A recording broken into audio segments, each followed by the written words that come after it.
Well, now that the election is, of course, over, many are wondering how the stock market might be effective. Well, joining us this morning with his expert insight is Jeff Massey from Massey & Associates. Good morning and welcome back. Good morning. Always a pleasure to be here. And it's always great to see you whenever there's anything financial related in the news. I know you can kind of elucidate and break it down for us, but with regard to the stock market post-election, Jeffrey, when we have a situation like this, can you give us some insights as to what could be expected? And I mean, I feel anytime there's some major geopolitical event, somehow there are not necessarily ramifications, but effects.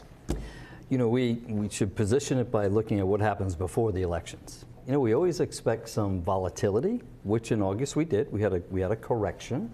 By definition, that's at least a 10% reduction in value. Right. So it's very common leading up to an election that we have that volatility.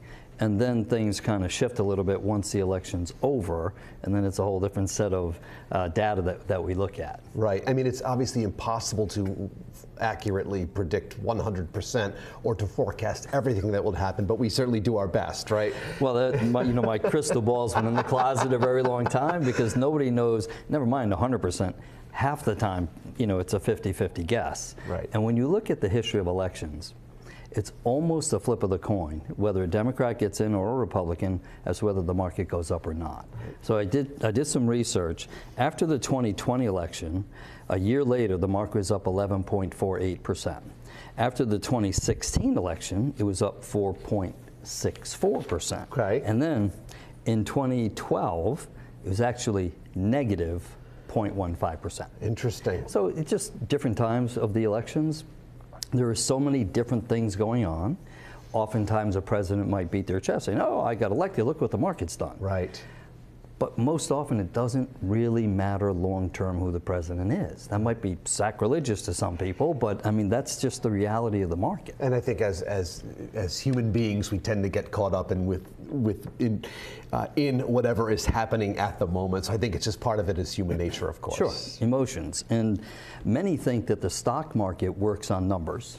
It's really emotionally driven. Right. Because people make their decisions incorrectly in most cases, right, on an emotional level instead of on a statistical level. Right. So our jobs as financial advisors is to try to keep them on the path for a long-term plan, because if you're invested in the market, it should be your long-term money, not any money that you might need in the next, say, 3 to 5 years to buy a house. Right. Because right when you need it, if the market dips, you could have a problem.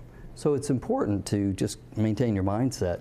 You need short-term, mid-term, long-term goals. And because we are emotional beings, we can sometimes get caught up in the moment and think, oh no, but if you can have that long-term perspective, it's going to yield results in the long run. Exactly. We use the term, we talk people off the ledge because sometimes when things are going bad, back in 2022, it wasn't that far back, it was down 21%. We had a handful of people that called and they were frantic saying, oh no, we have to sell everything. I'm like, no, that's not the right way to do this. It's not how it works. But we also believe in half the money at least in the market and then the other half in total safety positions. We can track the market without risk, and that's important. And we love those types of safety positions because we think they're a good fit for most people preparing to get to retirement or already there. And this is a great resource as well for individuals. It is, and I'm pretty excited. Our third edition should be ready in a few weeks. So we'll have a new edition out, new cover, new look, everything. I'm waiting to write the foreword. You just let me know. Well, for an experienced author like yourself, nationally recognized, that would be wonderful if you could do that. I can see it right now. Jeffrey and Brendan's book tour. There we go.